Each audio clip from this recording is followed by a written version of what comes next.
ایک بزرگ کے پاس کچھ لوگ گئے، جا کے کہا جی السلام علیکم وعلیکم السلام، حضرت کچھ نصیحت فرما دو۔ ان بزرگ نے فرمایا نصیحت کیا کروں بھائی، بس ہاتھی کا گوشت نہ کھانا۔ کس کا؟ آپس میں ایک دوسرے کو دیکھیں ہاتھی کا گوشت کون کھاوے، ہاتھی کا گوشت کون کھاوے، ایک دوسرے کو دیکھنے لگا۔ خیر چپ رہے، جب اٹھ کے چلے بھائی یاد رکھیے جو نصیحت کی تھی۔ اچھا جی، چلے گئے۔ کہنا بولا انہوں نے نصیحت مانگی تھی، نصیحت کے بجائے یہ کہا اونٹ کا اس کا ہاتھی کا گوشت نہ کھائیے۔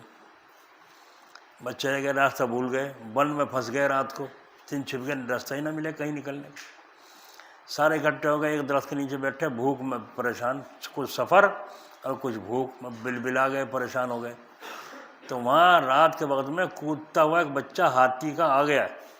انہوں نے نکال کے اپنا کھول کے چاقو چھری اور نکال کے، سفر میں ساتھ رکھتی تھی سب لوگ سامان، نکال کے اس کا کام تمام کر کے اسے کاٹ پھاٹ کے گوشت اس کا بھون بھان کر لکڑیوں سے اور اپنا چبا کے سو گئے۔ وہ کھا لیا تو نشہ بھی ہوا، سو گئے۔ ایک آدمی نے کھایا نہیں، کہا میں نہیں کھاتا۔ یاد ہے نصیحت حضرت کی؟ ہاں نصیحت تو یاد ہے، نصیحت کریں مرے بھوکے یہاں، نصیحت پہ عمل کریں تو کیا کریں؟ تم کھا لو میں نہیں کھاتا۔ وہ کھسیانہ سا ہو گیا، ایک طرف جا کے اپنا پیڑ درخت کے نیچے لیٹ گیا۔ ہتنی ڈھونڈتی ہوئی اپنے بچے کو آئی، کہیں نہ پایا۔ جب آ کے یہاں دیکھا تو ہڈیاں سونگی تو ہڈیاں پڑی ہوئی ہیں۔ کہا یہ میرا بچہ انہوں لوگوں نے ذبح کیا ہے۔ تو اس نے ان سوئے ہوئے جو مستی میں نیند میں پڑے تھے، کب کے بھوکے ہوں گے، پیٹ بھر کے خوب بھنا ہوا گوشت کھایا، اب مستی کی نیند سو رہے۔ ہتنی نے آگے سب کے منہ پہ یہاں ناک پہ وہ خوشبو سونگی اور ہاتھ سونگے تو دیکھا اس کے خون کا اثر اور اس کے گوشت کا اثر ان کے اوپر، اور یہ بھوک میں نیند نہیں آ رہی تھی سے، یہ الگ پڑا ہوا تھا۔ تو ہتنی نے ایک پیر پہ پیر رکھا اور دوسرے پیر سے دوسرے سونڈ سے اس کا پیر پکڑ کے یوں چیر دیا، پھر دوسرے کا، پھر تیسرے کا، چوتھے کا، پانچویں کا چھلے۔ وہ جو الگ پڑا تھا کہنا اب تیرا بھی نمبر آئے گا بھائی۔ یہ تو ہتنی نے کر دیا کام، اٹھ کے بھاگ نہیں سکتا، کیا کروں۔